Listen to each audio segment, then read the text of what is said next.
habíamos explicado brevemente eh, cuál es la configuración sociológica de los actuales países de América Latina.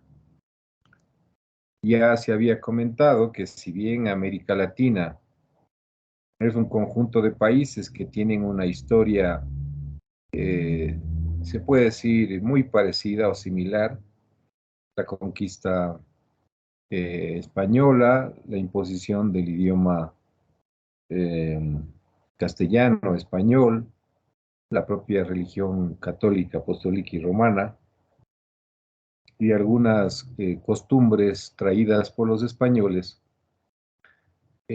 pues nos hace que tengamos una identidad similar. Esto no quiere decir que todos los países seamos iguales, o sea, exactamente con las mismas tradiciones, costumbres, formas de ver en el mundo, etcétera. Lo que singulariza a cada uno de nuestros países, estoy hablando de América Latina, de los 33 que conforman, son los pueblos que estuvieron asentados eh, históricamente en estos lugares. Eso es lo que singulariza y al menos se visibiliza con mayor notoriedad en unos países que en otros. Entonces, el sociólogo brasileño Darcy Ribeiro postuló una teoría, o al menos explicaba, que América Latina está compuesta por cuatro clases de pueblos. Pueblos testimonio, pueblos nuevos, pueblos trasplantados y pueblos emergentes. Esto no quiere decir que en un país donde hay la predominancia de un pueblo, no haya los otros pueblos, en ningún caso. Lo que quiere decir es que eh, por las características propias de la conformación sociológica a lo largo de los ya 400 y pico años de la mezcla entre europeos, americanos y africanos, pues se dio una sociedad con características propias, dependiendo de cuál pueblo es el que prevalece. Entonces habíamos dicho que pueblos testimonio son aquellos donde prevalece con vigor las culturas ancestrales, mantienen sus formas de vida, sus actividades, rituales, sus expresiones culturales. No al 100% o puras, sino ya también con otros elementos incorporados del encuentro con las otras culturas, pero sí que se nota en la vestimenta, la comida, etcétera, esa predominancia de las culturas nativas. Entonces, pueblos testimonio son aquellos donde las culturas nativas eh, se manifiestan con fuerza en la sociedad nacional. Ya tienen una voz propia, eh, son actores políticos, están ubicados en un territorio determinado, les reconoce la Constitución, etcétera, etcétera. Pueblos nuevos. ¿Alguien tiene una duda sobre los pueblos testimonio? ¿Está claro?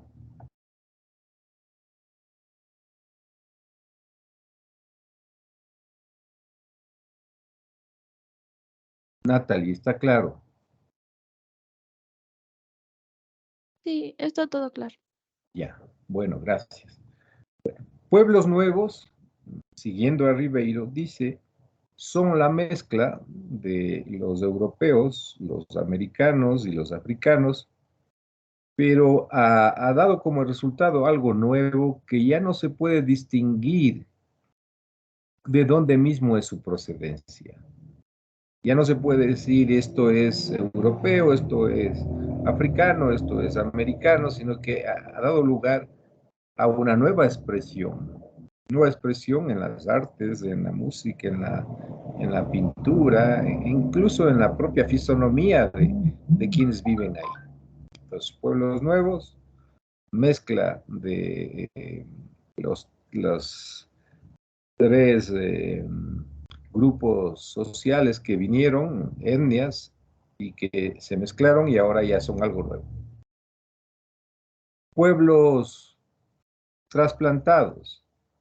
Pueblos trasplantados son aquellos que han migrado desde otros países, han llegado a esta región y repiten fielmente lo que han vivido en su país de origen y siguen aquí repitiendo esas prácticas culturales, pueblos trasplantados. Y pueblos emergentes son aquellos que huyeron de la colonización europea durante más de 4 siglos.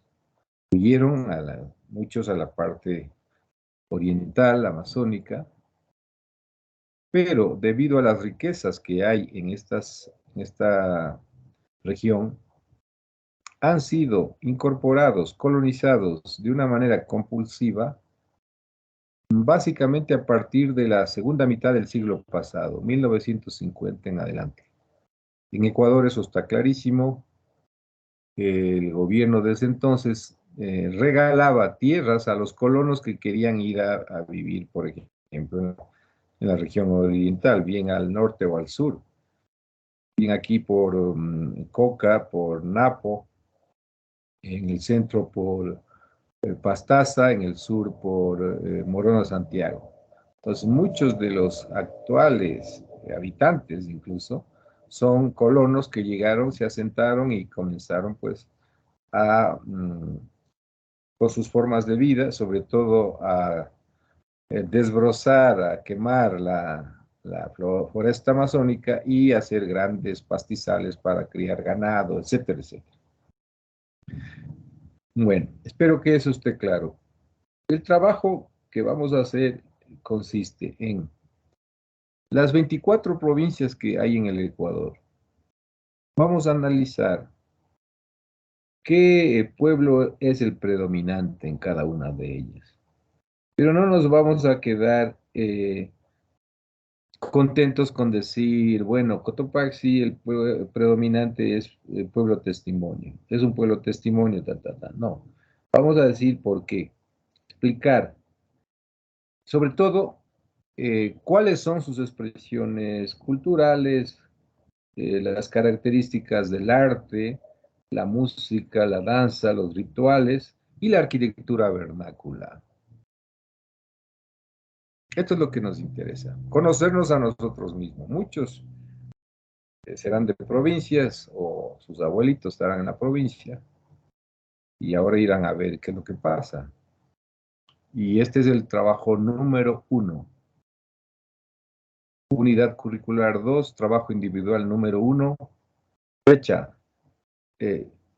habíamos encargado la sesión pasada, 17 de enero. ¿Está claro? ¿Hay alguna pregunta? ¿Hay alguna duda?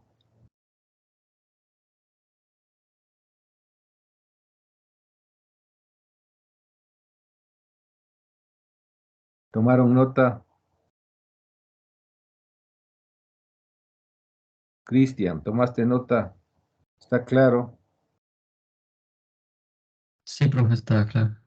Bueno, con todo luego de la exposición les anotaré en el aula, en el Teams o bueno, en la propia aula virtual. Les anotaré la tarea y la fecha de entrega. Será la próxima semana. Bueno, dicho esto, vamos a compartir lo que les habíamos preparado sobre el arte y la arquitectura en el Renacimiento.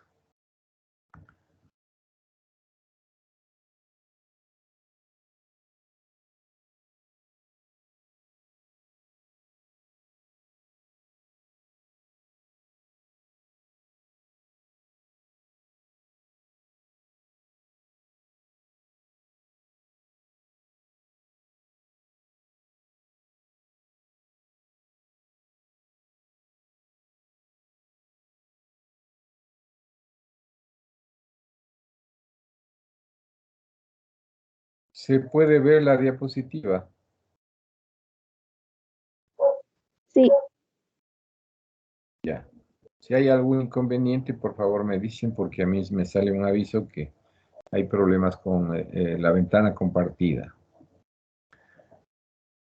Bueno, en todos los libros que hablan de la historia de la arquitectura, de la cultura, del arte, sin lugar a dudas tienen un sitio, mejor dicho, hay muchísima información sobre el Renacimiento. ¿Qué es lo que pasó en el Renacimiento?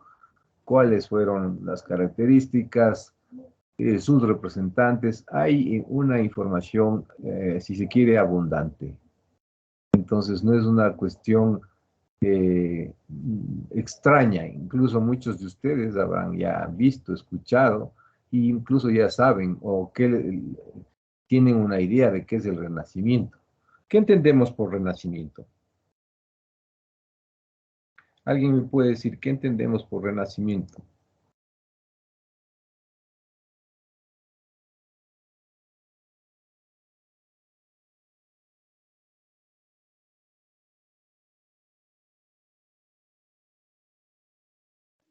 puede ser la acción de renacer.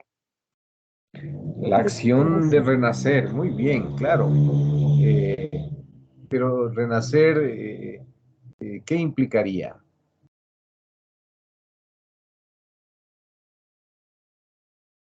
Podría ser recuperar la fuerza, la energía.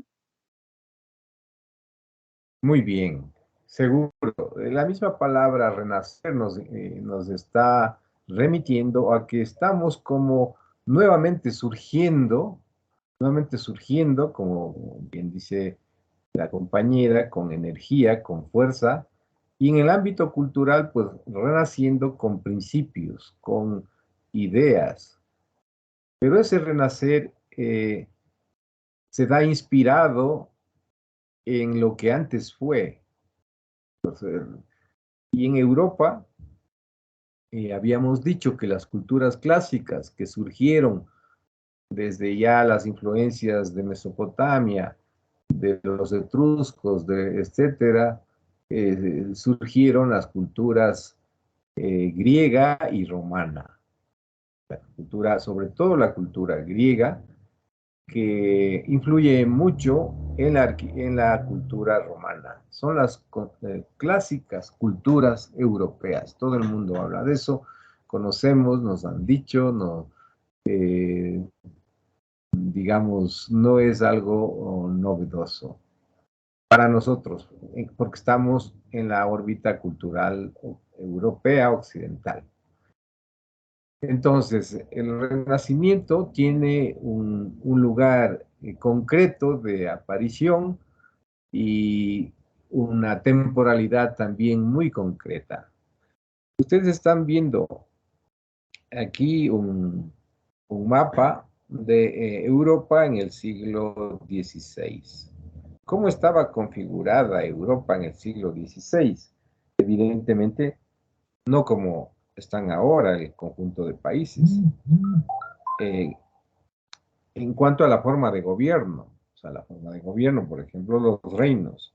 Estaba Europa, el sistema de gobierno era la monarquía, los reinos. Habían salido del feudalismo, entraron a la monarquía y tenemos aquí en este mapa los reinos de Portugal viniendo desde la península ibérica, los reinos de Castilla, los reinos de Aragón, el reino de Francia, el imperio germánico, el reino de Inglaterra, el gran ducado de Lituania, ya yendo a la Europa del Este, el reino de Hungría y sobre todo algo que nos interesa en, en Italia, la bota itálica, el reino de Nápoles, el reino de Génova, etcétera. Entonces, esto era la Europa del siglo XVI.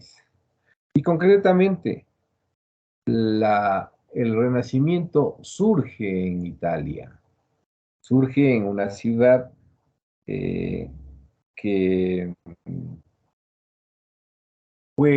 estuvo al mando de de los Medici, que apoyaron todas las manifestaciones artísticas y culturales. Entonces, nace concretamente en Italia, en Florencia, y de ahí se va expandiendo a todas las otras ciudades importantes de la Europa de ese entonces.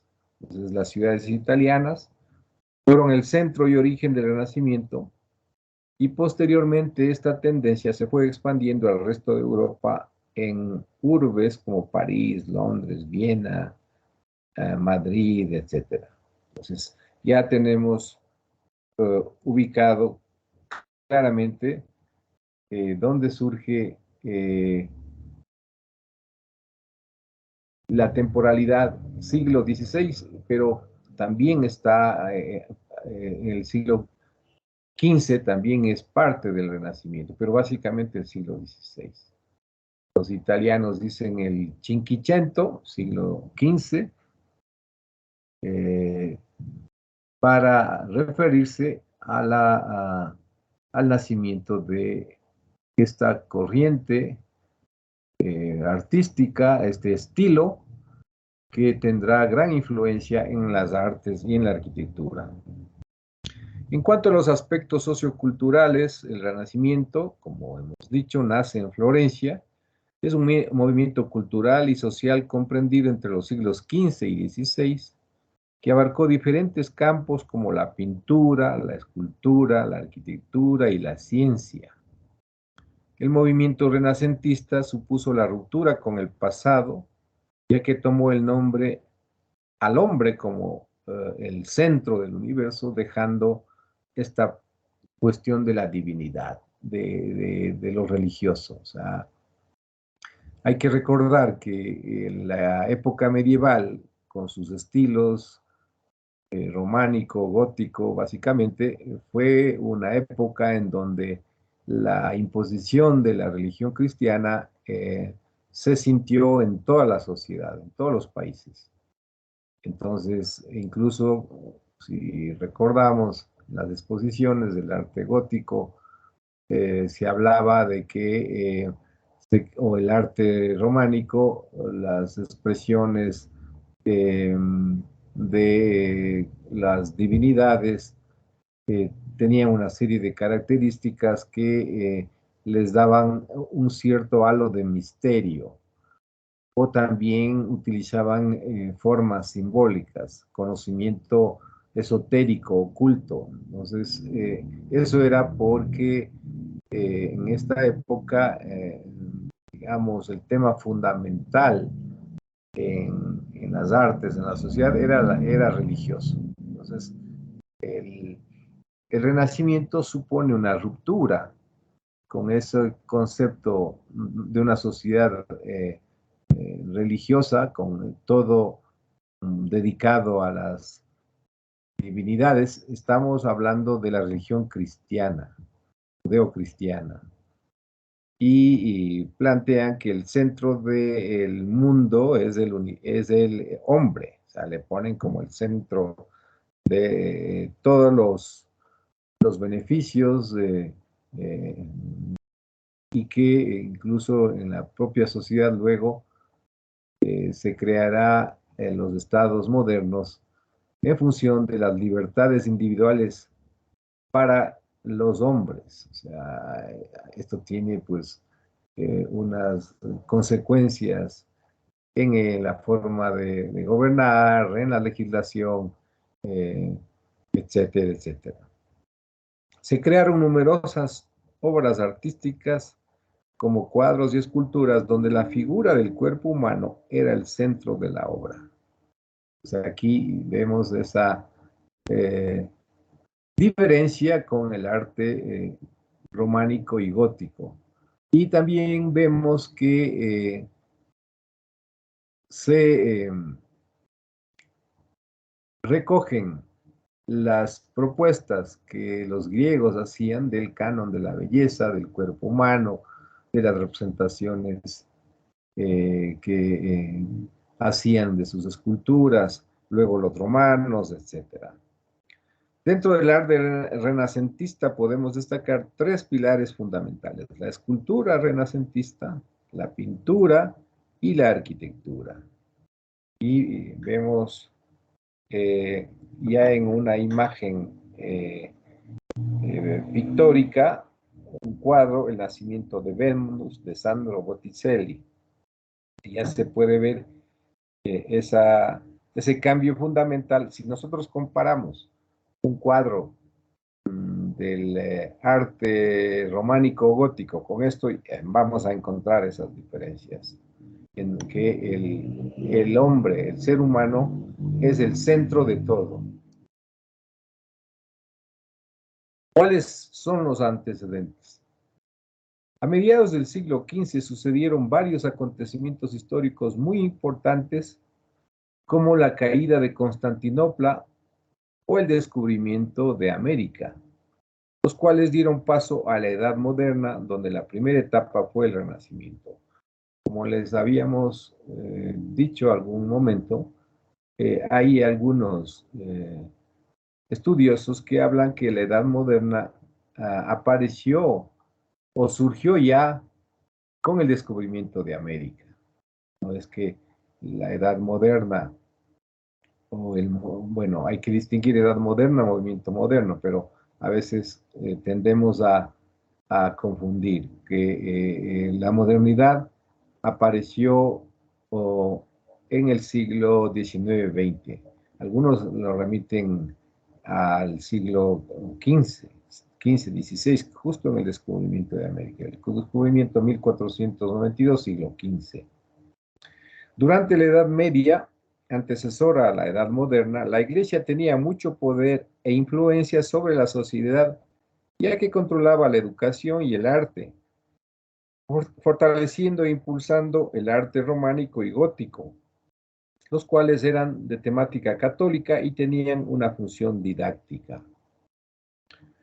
Por una parte, con la llegada de la Edad Moderna, la Iglesia perdió influencia en ciertos aspectos de la vida, sufriendo una crisis, la cual desembocó en la aparición de nuevas ideas religiosas como el cristianismo protestante. Aquí se está haciendo alusión a la división que hubo en la Iglesia Católica con el surgimiento del movimiento protestante liderado por Martín Lutero. Por otra parte, en la Edad Media los artistas reflejaban la concepción de la realidad como reflejo de la divinidad. La observación del hombre supeditado al dictado divino y la concepción del artista como un artesano que creaba obras al servicio de un programa teológico. Con la llegada de la etapa renacentista, esto terminó.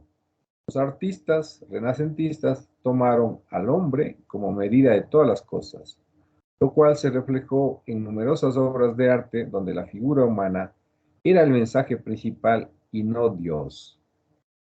Aquí hay aspectos muy importantes que nos interesan porque nos permite reflexionar que sí, en el siglo XVI, ya con la conquista, con la invasión de América y de las culturas que existían aquí, ¿qué es lo que sucedió en realidad?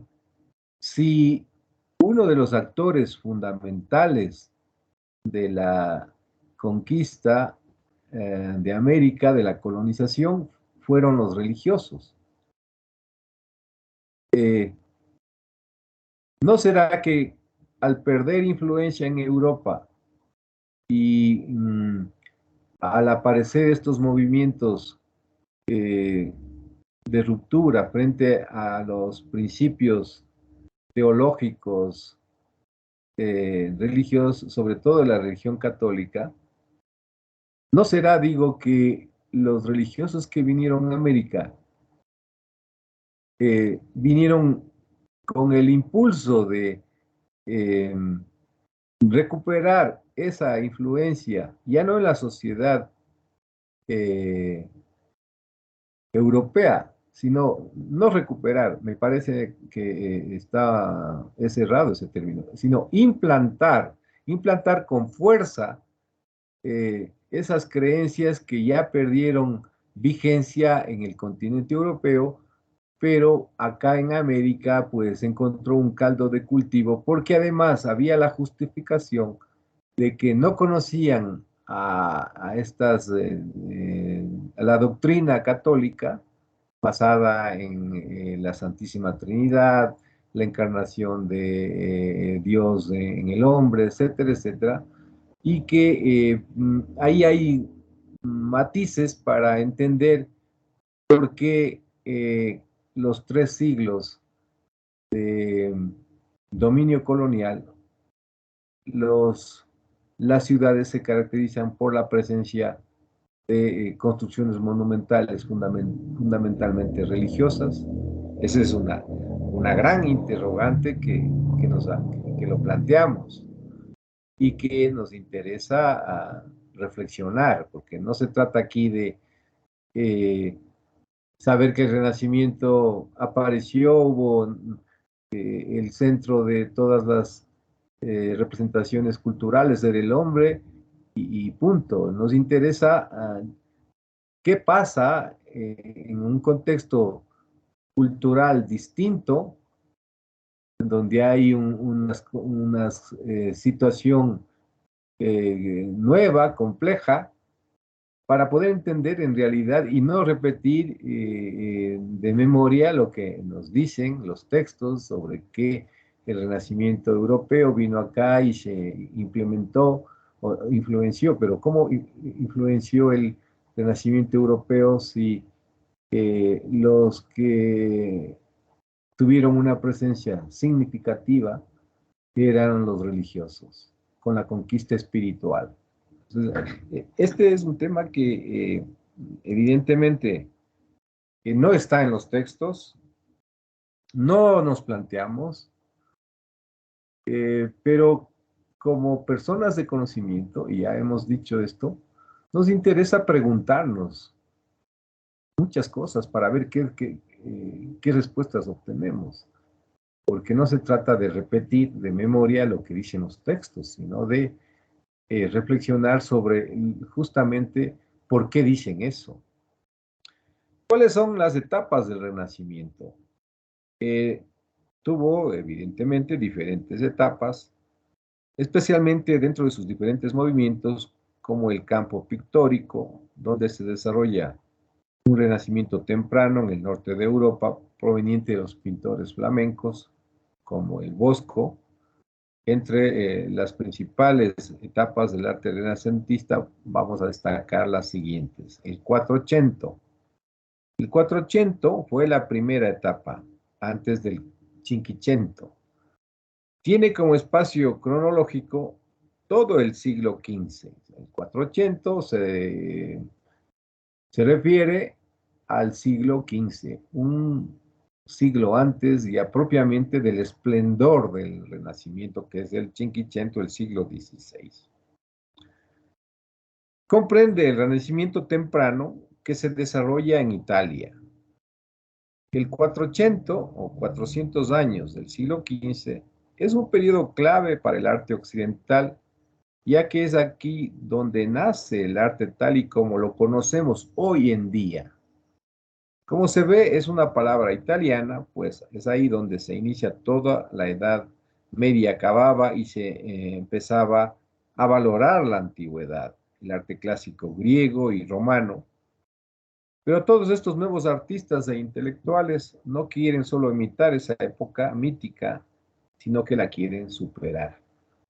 También en el Renacimiento creo que este es el punto muy importante. No es una imitación de las fuentes clásicas. Las toman como inspiración, las quieren superar, pero beben de esas fuentes clásicas. También se empieza a valorar al ser humano y aparece el humanismo como una cuestión filosófica, como una práctica política, como un movimiento.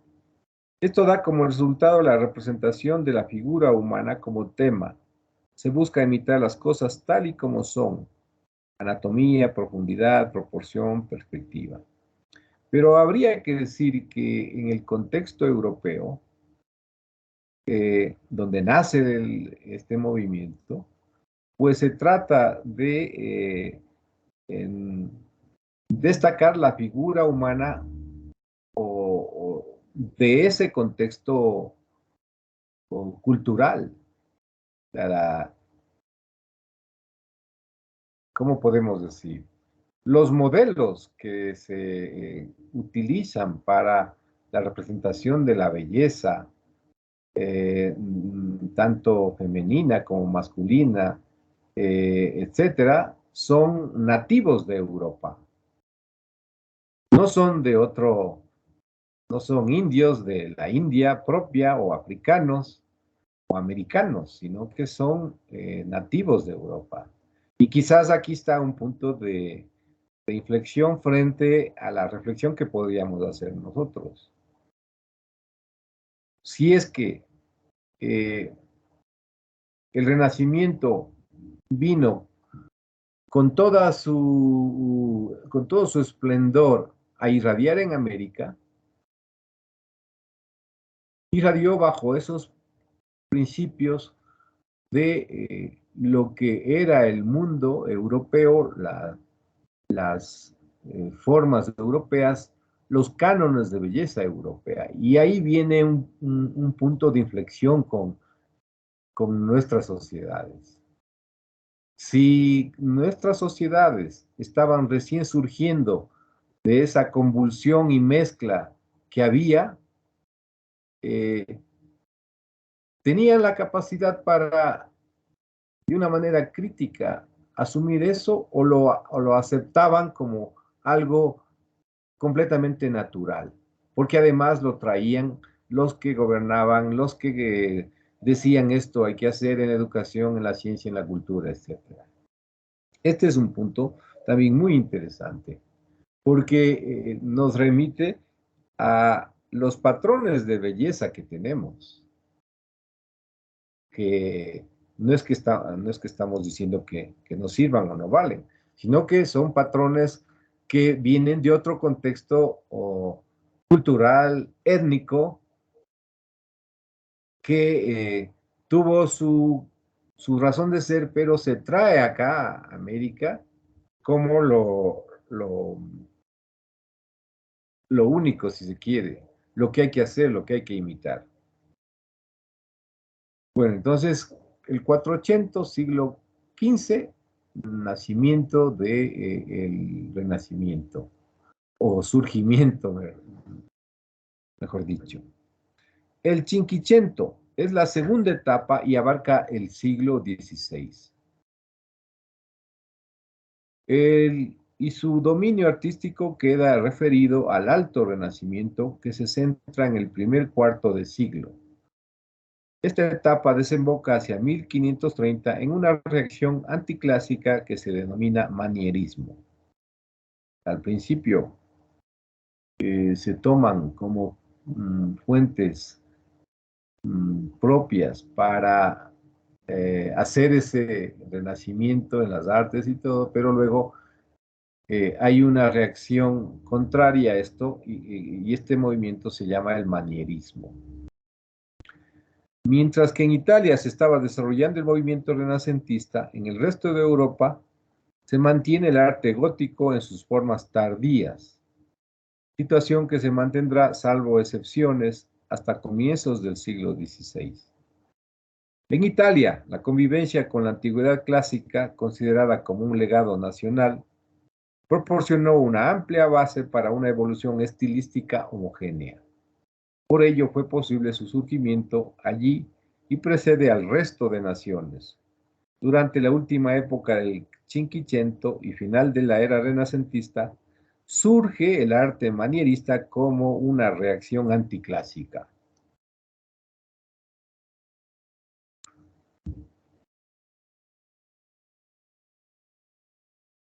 Habíamos dicho que el Renacimiento cambia su ángulo visual, si se quiere, su centro de atención deja de ser las divinidades, lo místico, y pasa a ser el hombre. Aparece lo que algunos estudiosos también dicen el humanismo.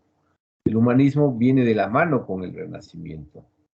Y este humanismo, basado en la primacía del ser humano, impulsa los avances científicos y un renacimiento artístico, o que son las características de esta época. El humanismo es un movimiento cultural en el que se produce una afirmación de los valores del mundo y del hombre. Cobra importancia el ser humano y sus necesidades. Se desarrolla en Europa durante los siglos XV y XVI. Los humanistas son intelectuales que intentan abarcar un conjunto de saberes y que confían en el ser humano y en sus posibilidades. Destacan Erasmo de Rotterdam, Tomás Moro, Luis Vives, Antonio de Nebrija, que tienen incluso obras que expresan este pensamiento en donde la figura humana es el centro de todas las relatos que se hacen, las propuestas, etc. ¿Cuáles son las características de este movimiento humanista, del humanismo?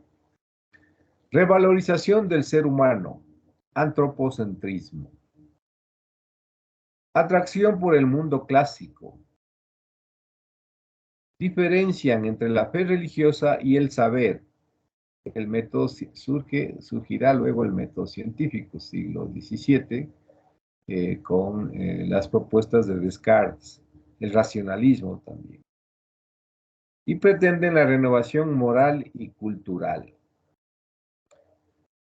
Como hechos que, digamos, están en la base del surgimiento del humanismo, están los viajes que se hacen en esa época, los centros culturales y educativos que comienzan a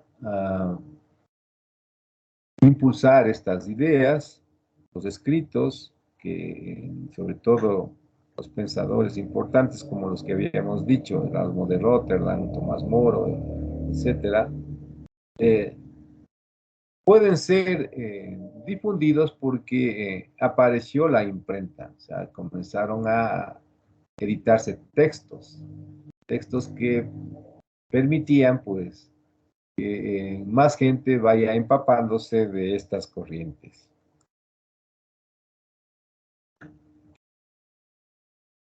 ¿Cómo influenció el humanismo en los avances científicos de estos siglos? En la medicina, Paracelso defiende la aplicación de los productos químicos y Vesalio realiza estudios anatómicos. En la astronomía, Copérnico plantea la teoría heliocéntrica. Copérnico es un monje polaco que plantea la revolución copernicana, como se conoce, y que básicamente es la postulación de que, primero, la Tierra no es el centro del universo, sino que la Tierra gira alrededor del Sol. O sea, hay un cambio en la concepción cosmológica. Del geocentrismo se pasa al heliocentrismo, a reconocer que la Tierra gira alrededor del Sol. Y hay una serie de inventos, la imprenta, la brújula, bueno, aunque la brújula es un invento mucho más antiguo de los chinos, la artillería, los portulanos, los nuevos sistemas contables y sin duda los descubrimientos geográficos, la difusión de nuevas ideas, la aparición de estados modernos, poderosos, los nuevos imperios que van surgiendo de los descubrimientos y la colonización de otros territorios. Entonces, el humanismo, sin duda, influye en que la ciencia empiece a tener un carácter utilitario y funcional y que se preocupe también por las necesidades cotidianas.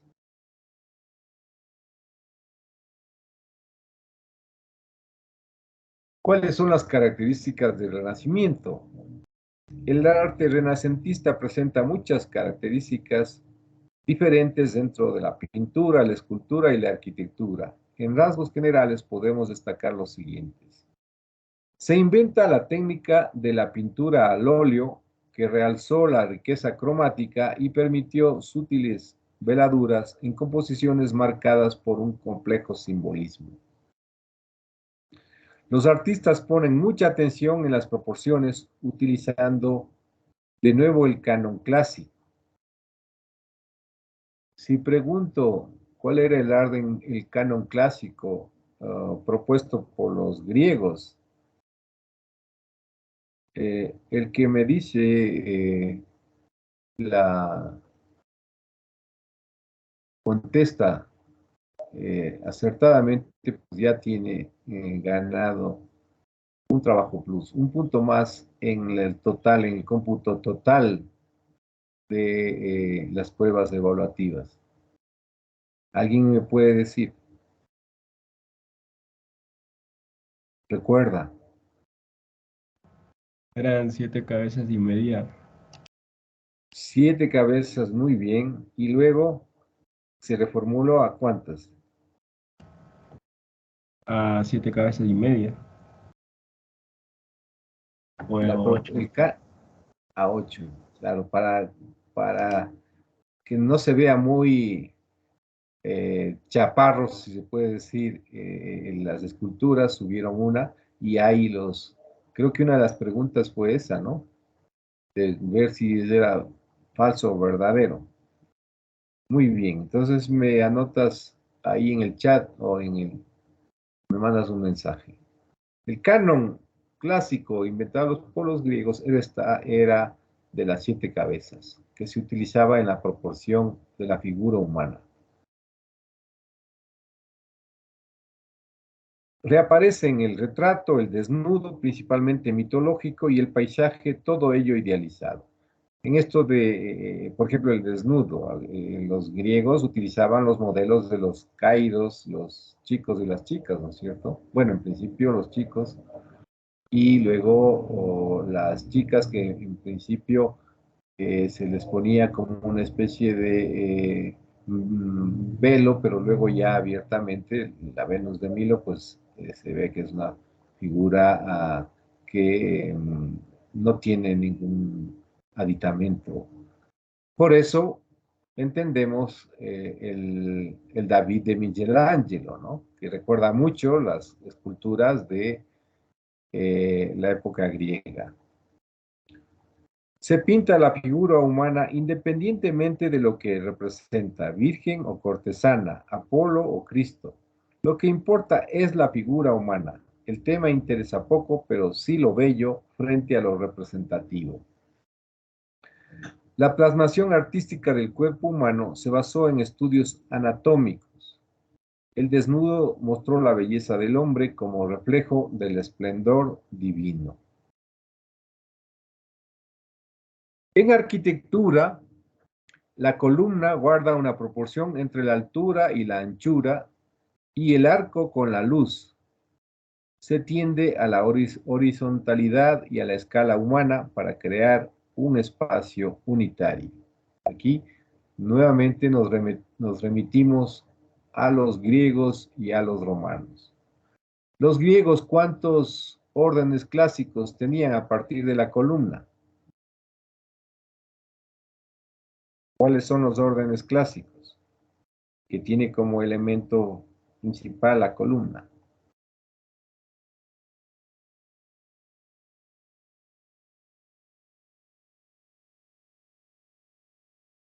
¿Alguien puede decirnos?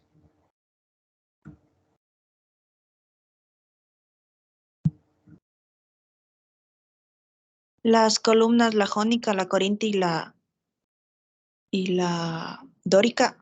Muy bien. Esos son los órdenes clásicos basados tienen como eje principal las columnas, ¿no? Y de acuerdo a la época de aparición y sobre todo los adornos que llevan, tanto en el fuste como en el capitel, se diferencian, ¿no? El dórico, de un estilo muy sobrio, sin aditamentos. El jónico, con volutas en el capitel, que ya le distinguen al dórico, y el corintio, con las famosas hojas de acanto, que distinguen y le dan una diferenciación frente a las otras.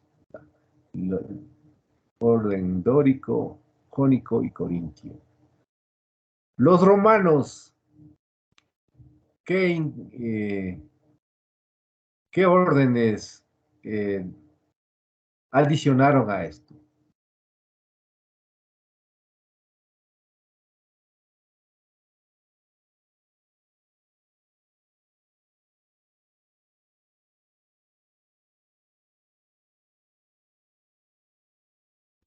El toscano y compuesto.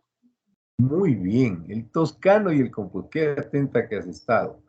Muy bien, el toscano, que es parecido bueno, que es la herencia de culturas anteriores, y el compuesto en donde el jónico con el corintio se fusionan. Entonces encontramos, cuando ustedes vean un edificio donde en el capitel, en la columna, en la parte superior, tienen unas volutas y luego las hojas de acanto, ese es el orden compuesto que los romanos lo incluyeron. Entonces, esto es lo que son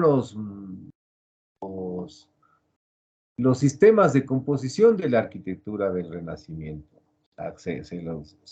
Nuevamente se los retoma, y se les agregará luego pues el tema de las cúpulas. Y por eso aparecen en los edificios monumentales, en principio también religiosos, pero luego palacios, etcétera, teatros, que son construidas con estos motivos de composición. Entonces, tenemos, repito, en arquitectura, la columna guarda una proporción entre la altura y la anchura y el arco con la luz. Se tiende a la horizontalidad y a la escala humana para crear un espacio unitario. Respeto a las proporciones armoniosas utilizando los órdenes superpuestos, dórico, jónico y corintio, y la cúpula, ahí lo que comentamos. Se inventa la perspectiva aérea con el esfumato.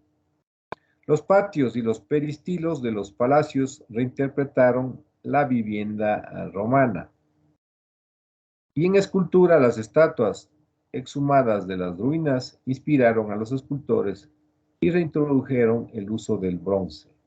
Muchas de las obras escultóricas, primero en la época clásica de los romanos, fueron una copia de las esculturas griegas, copias en mármol o en bronce. Y eso se retoma en el Renacimiento. Y se comienzan nuevamente a hacer, sobre todo en las ciudades, a adornarlas con todos esos motivos antiguos, clásicos.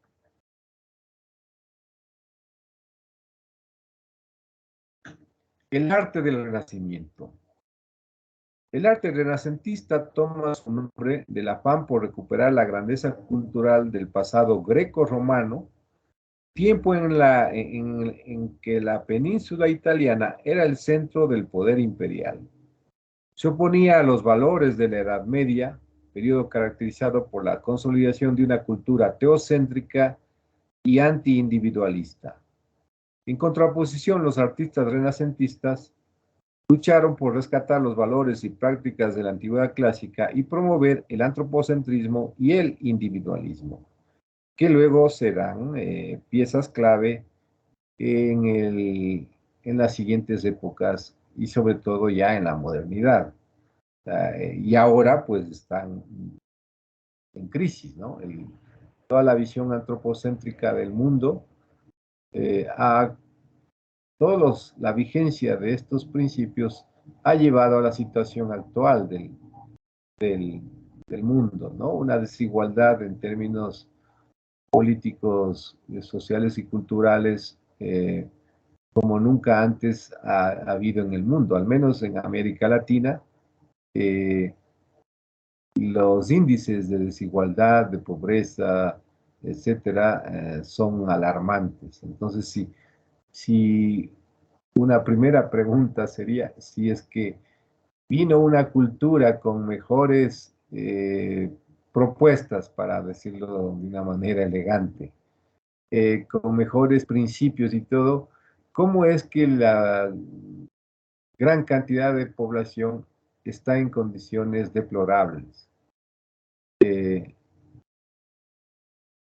Algo ha pasado.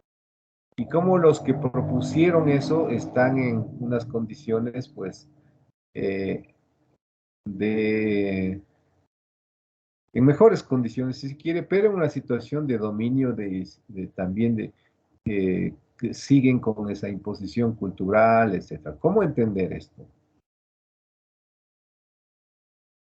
El individualismo aupado por el Estado moderno, de ahí esa concepción del Estado liberal, donde todas las libertades están a favor del individuo. Por eso que una persona puede tener eh, una fortuna inimaginable en dinero, en recursos, y otras pues no pueden tener nada. Alguien hacía una, una crítica irónica diciendo que un gorila eh, cuando come, el gorila tiene un racimo de guineos y comienza a comer y el momento que ya sacia su hambre, pues se queda ahí. Y alguien decía, pero es imposible que el gorila tenga arrumado ahí unas 100 eh, racimas de maíz, de guineos. O sea, pero el ser humano sí, el individuo sí. Entonces, esta es una cuestión que nos hace reflexionar sobre el individualismo, ¿no? El antropocentrismo, el canto al individuo, como que es el dueño del mundo, del universo. Y claro, hay unos que son afortunados y otros que son desafortunados. Bueno, en la pintura, ¿cuáles son los representantes más insignes, más significativos? Sandro Botticelli, entre 1445, está entre la mitad del 400 y inicios del 500.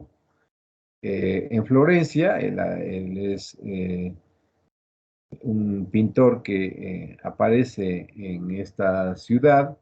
Su nombre verdadero es Alessandro Di Mariano di Vanni Filippi, popularmente conocido como Sandro Botticelli. Fue un pintor y artista prominente de la escuela florentina. Algunos de sus trabajos más finos incluyen El nacimiento de Venus, Natividad mística, Venus y Marte o Primavera. También realizó algunos de los frescos de la Capilla Sixtina. Su trabajo recibió el reconocimiento real solo después de finales del siglo XIX, o sea, post-mortem, cuando su obra fue vista como algunas de las mejores piezas del arte del Renacimiento temprano por diferentes grupos como los pre-rafaelistas.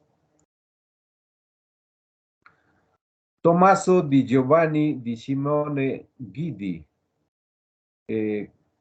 un pintor del 400. apodado Masaccio, fue uno de los pintores más importantes de principios del siglo XV y de la era del 480. Fue el primer pintor que utilizó técnicas de pintura como el punto de fuga, esto de la perspectiva, que le dio unas características de perspectiva lineal a sus composiciones. Además de ser también experto en provocar un efecto tridimensional en algunos de sus cuadros. Sus más famosas obras incluyen Santísima Trinidad, San Giovanole, Tríptico y la expulsión del Jardín del Edén, que es la que se está viendo aquí junto a su retrato. Entre otras composiciones. Generaciones de pintores, que incluyen a Michelangelo, se inspiraron en su obra. Masaccio fue un pintor que fue tomado como referente por otros artistas importantes de la época. Leonardo da Vinci, 1452-1519. Su nombre completo era Leonardo di Ser Piero da Vinci. Es conocido en el mundo como un gran pensador, arquitecto, matemático, músico, escultor, ingeniero, inventor, anatomista y escritor. Considerado como un verdadero hombre del Renacimiento, es reconocido debido a sus contribuciones artísticas que definen y moldean el mundo del arte, como también debido a sus innumerables y notables logros en otros campos. Un aspecto que hay que destacar en cuanto a la formación del individuo, del ser humano en esta época, es una formación multifacética, ¿no? No ha nacido la especialidad de solamente conocer una sola cosa, eso es moderno, digamos, es parte de la modernidad. El hombre del Renacimiento, tal como se dice aquí sobre Da Vinci, conocía de todo, o sea, era un sabio, una persona que cultivaba muchas disciplinas, no se quedaba solo con una. Y quizás esta es una característica muy importante que habría que reflexionar y quizás retomarla, ¿no? Conocer muchas cosas, no solamente la arquitectura en nuestro caso, sino conocer la literatura, la astronomía, ¿por qué no? La pintura, eh, otras disciplinas que nos enriquezcan. Miguel Ángel o Michelangelo quizás ya es un artista más del Cinquecento. Él, su periodo de vida es desde 1475 a 1564. Su lugar de trabajo, Florencia. Michelangelo Buonarroti fue escultor, pintor, arquitecto y poeta, considerado como uno de los más grandes artistas de la época alta del Renacimiento. Dos de sus obras iniciales más importantes fueron las estatuas de Piedad y David. Posteriormente fue comisionado por el Papa Julio II para diseñar su tumba, un proyecto en el que trabajó durante 4 décadas. Después de haber recibido gran reconocimiento por sus obras esculpidas, fue el encargado de diseñar el techo de la Capilla Sixtina de Roma, un proyecto que alimentó su imaginación para producir una de las obras más influyentes de la historia del arte occidental. Bueno, sobre la vida de Michelangelo hay incluso películas muy buenas para conocer todo ese proceso. Raffaello Sanzio de Urbino, 1483-1520, conocido como Rafael, artista, pintor y arquitecto muy prolífico, que dejó una enorme colección de pinturas. Es más conocido por sus pinturas de la Madonna, la Virgen María, y por sus grandes composiciones de figuras en el Palacio del Vaticano en Roma. Ganó mucha aclamación como artista durante su vida y junto con Miguel Ángel y Leonardo da Vinci forman la trinidad tradicional de grandes maestros del Renacimiento. Rafael Sanzio de Urbino está a la altura de Michelangelo Buonarroti y Leonardo da Vinci, como los grandes maestros del Renacimiento. Personas polifacéticas que conocieron de muchas disciplinas y destacaron sobre todo casi en todas ellas. Inventores, pintores, poetas, arquitectos, escultores, astrónomos. Muy interesante esta época o mejor dicho, la formación de estos maestros. Tiziano o Titán, 1488-1576. Pieve di Cadore es el sitio donde él es nativo. Pintor italiano versátil y un miembro importante de la escuela veneciana del siglo XVI. Influyó profundamente el desarrollo del arte renacentista y su impacto fue tan profundo que las generaciones futuras de los artistas de Occidente estuvieron influenciados por sus técnicas. Una de sus primeras obras maestras fue La Asunción de la Virgen. Otras estuvieron inspiradas en la mitología como Venus y Adonis y Venus y el jugador del laúd. Otros artistas son Donatello, Giorgio Vasari, Giotto, Tintoretto, Giovanni Belli, Jean Fouquet, Pontormo y muchos más. Como había dicho al inicio, sin duda la época del Renacimiento pues ha sido motivo de numerosos estudios y sobre todo de difusión de sus logros. Quizás por haber tomado como punto central al ser humano el antropocentrismo, que es una característica básica de la cultura occidental, y luego el individualismo, ¿no?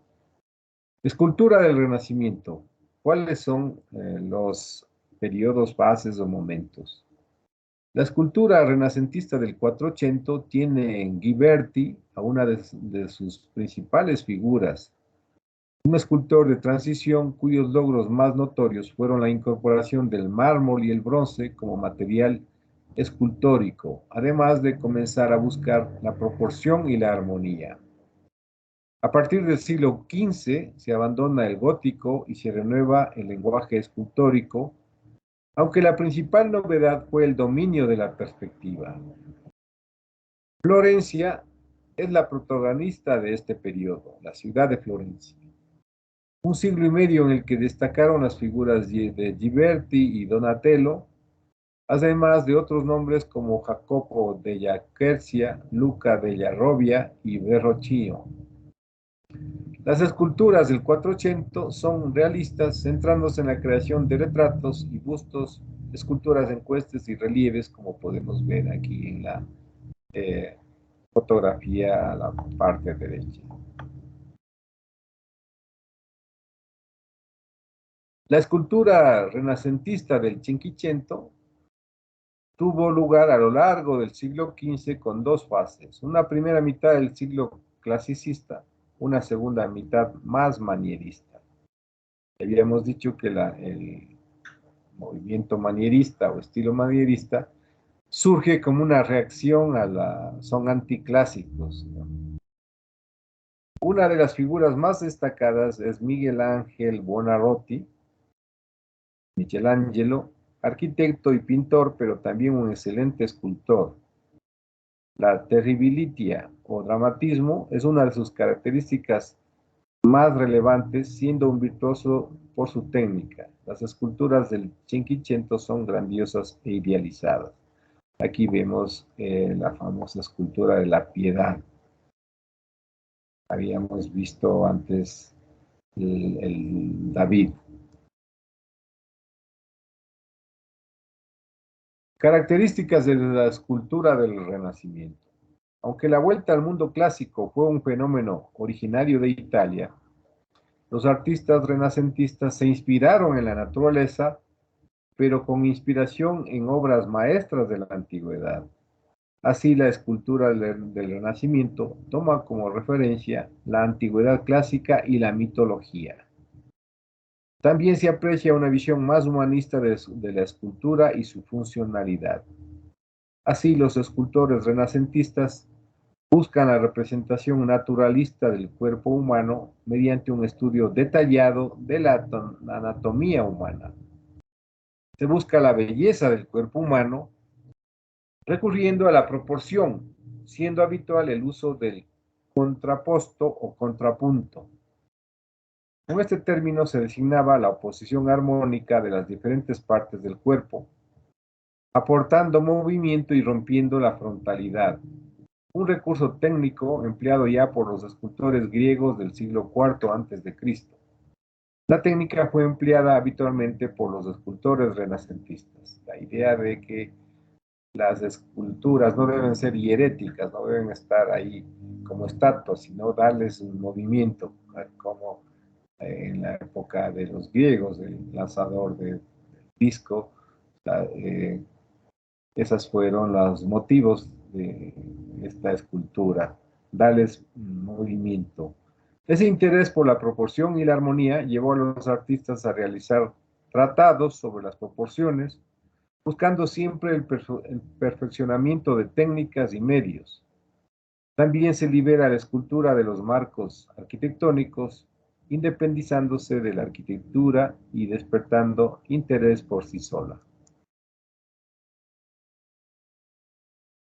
Se aplican también las leyes de la perspectiva en los relieves, imprimiéndose especificidad mediante cierto dramatismo y movimiento, además de buscarse la perfección en las formas. Por lo que respecta a los temas, en Italia se optó tanto por temas religiosos como profanos y alegóricos, especialmente los desnudos. En España y Alemania fueron prioritarios los temas religiosos. Los materiales también se inspiran en la antigüedad clásica, empleándose materiales como el mármol, el alabastro y el bronce. El bronce supuso toda una revolución y que permitió la realización de medallas, bustos, monumentos funerarios y todo tipo de estatuas, especialmente las ecuestres. La madera se empleó en países con riqueza forestal y en la que existía una tradición en el trabajo de madera, como por ejemplo en España y Alemania. Otros materiales más pobres, como la terracota, se utilizaron en trabajos menores. Se buscan texturas pulidas y tersas, buscándose que la luz ilumine las obras de forma homogénea. Las composiciones son geométricas y sencillas, mostrándose movimiento mediante el contrapuesto e imprimiendo cierta tensión gracias a los movimientos contenidos en potencia. Aparece la figura del mecenas como protector y cliente de los artistas, unos mecenas que solían ser la iglesia y personajes de la nobleza. Y como resumen, podríamos decir que el Renacimiento italiano supone la recuperación del arte clásico, tiene dos fases, el Quattrocento, que corresponde al siglo XV, el Cinquecento al siglo XVI, el clasicismo, que es la incorporación o la inspiración en los motivos y principios de las culturas clásicas, desde 1525 a 1590 existe una contraposición que se conoce como el movimiento manierista. Y en el mundo renacentista aparecen también las monarquías autoritarias, descubrimientos geográficos y ampliación del mundo conocido, desarrollo de la burguesía, de los sitios, de los lugares donde se practicaba el comercio, los burgos, que dieron lugar a una clase social, justo los comerciantes, burgueses, y conflictos religiosos. Ahí surge el pensamiento humanista, pero en el ámbito cristiano se da la Reforma protestante y la Contrarreforma católica. Las características generales: búsqueda de la inspiración en la antigüedad clásica, Grecia y Roma, formas simples, armonía de proporciones, uso de elementos arquitectónicos del mundo clásico, frontones, columnas, cúpulas, arcos de medio punto, uso del desnudo en pintura y escultura, dominio de la perspectiva, dando una sensación más real al representarse la profundidad a través de la utilización de formas geométricas, de estudios matemáticos y de la luz. El hombre como centro del universo, retorno a la medida humana, equilibrio entre la planta y altura, prevalencia de lo horizontal sobre lo vertical, edificios adaptados a la medida humana y a sus necesidades, y representaciones humanas en escultura y pintura. Observación e imitación de la naturaleza, imitación de la realidad, investigación sobre el espacio, la perspectiva, la luz, pero de forma idealizada, buscando la belleza y la perfección técnica. Cambio en los temas: en arquitectura, junto a las iglesias se construyen palacios, cabildos o ayuntamientos o municipios para nuestro lenguaje, universidades, hospitales y plazas públicas, y pintores y escultores no solo realizan obras religiosas, sino también retratos y escenas mitológicas. Y importancia del mecenas para el apoyo y el desarrollo del arte. Bueno, hasta aquí una primera aproximación al,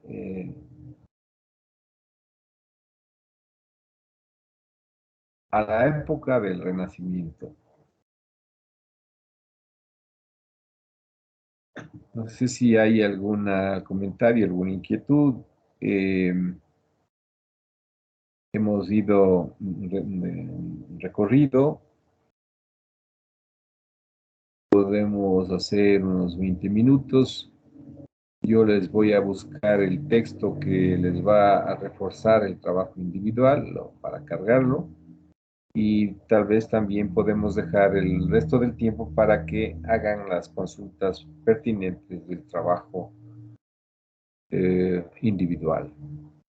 No sé si hay algún comentario, alguna inquietud. Adelante, por favor.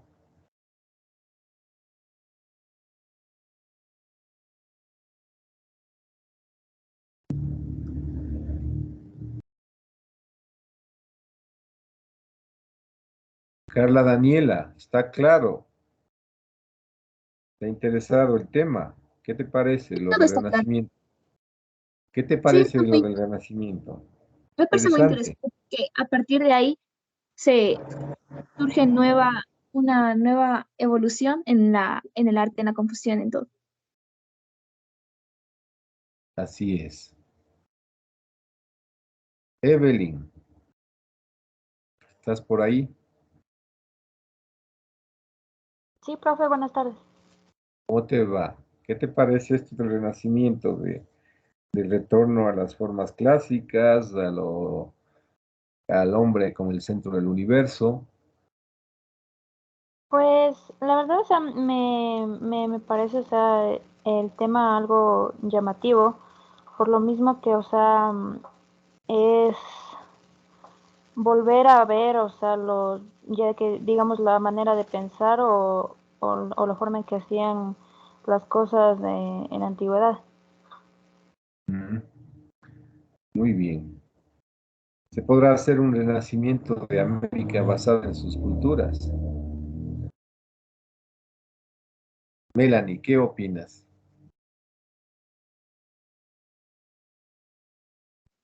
Yo opino que sí, ya que en el transcurso de que va pasando el tiempo, las culturas también van cambiando de a poco. Obviamente, en algunas partes se mantienen esto, pero no se mantiene hacia el 100%, podría decirse. Y necesitamos conocer para poder saber sobre qué bases se hacen ese renacimiento. Si no conocemos, pues no podemos hacer, estamos con los ojos vendados. Por eso es interesante, pues, este repaso breve de lo que son las culturas en el mundo, conocer en profundidad, porque en realidad, como son creaciones humanas, nos interesa saber, no es que porque han sido en otro lugar, no nos interesa.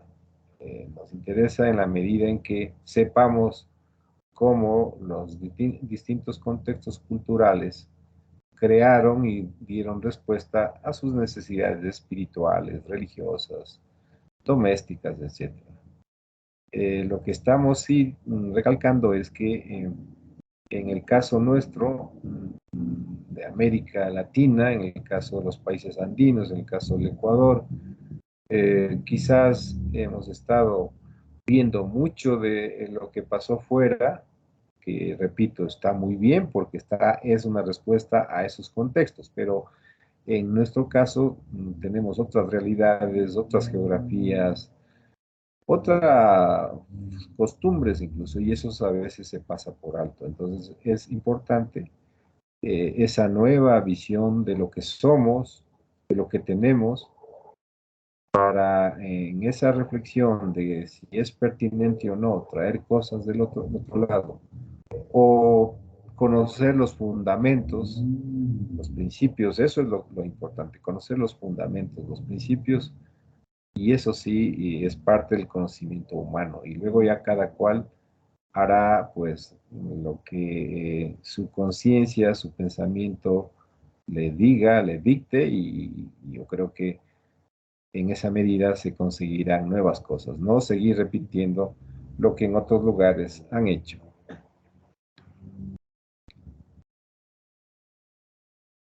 Bueno, entonces damos unos 10 minutos para que se tomen un café, una agüita, se levanten, lo que sea. Y yo voy a buscar el texto de Darcy Ribeiro para subirles, y luego ya los grupos, mejor dicho, como es un trabajo individual, luego ya lo podrán utilizar para aprovechar este tiempo que queda para no atiborrarles más de la arquitectura del Renacimiento, que es un tema también muy interesante y que lo dejamos para la siguiente sesión. Eso, entonces, hasta pronto.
Bueno, les he compartido el link donde está el libro que se llama América Latina en su arquitectura y donde pueden encontrar el artículo de Darcy Ribeiro que se llama La Cultura. Está en las primeras páginas, de la página 3 hasta la 37.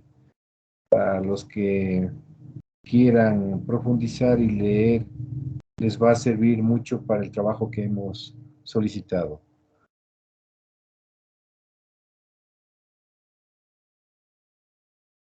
¿Se ve bien, Flor Lisset, el link?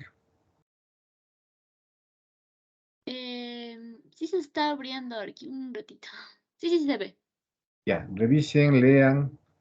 Me parece que es un aporte muy valioso, les va a servir para entender algunas cosas y lo que hemos estado hablando aquí. Bueno, nos vemos la próxima semana, cuídense mucho y no se olviden de sonreír. Que les vaya bien.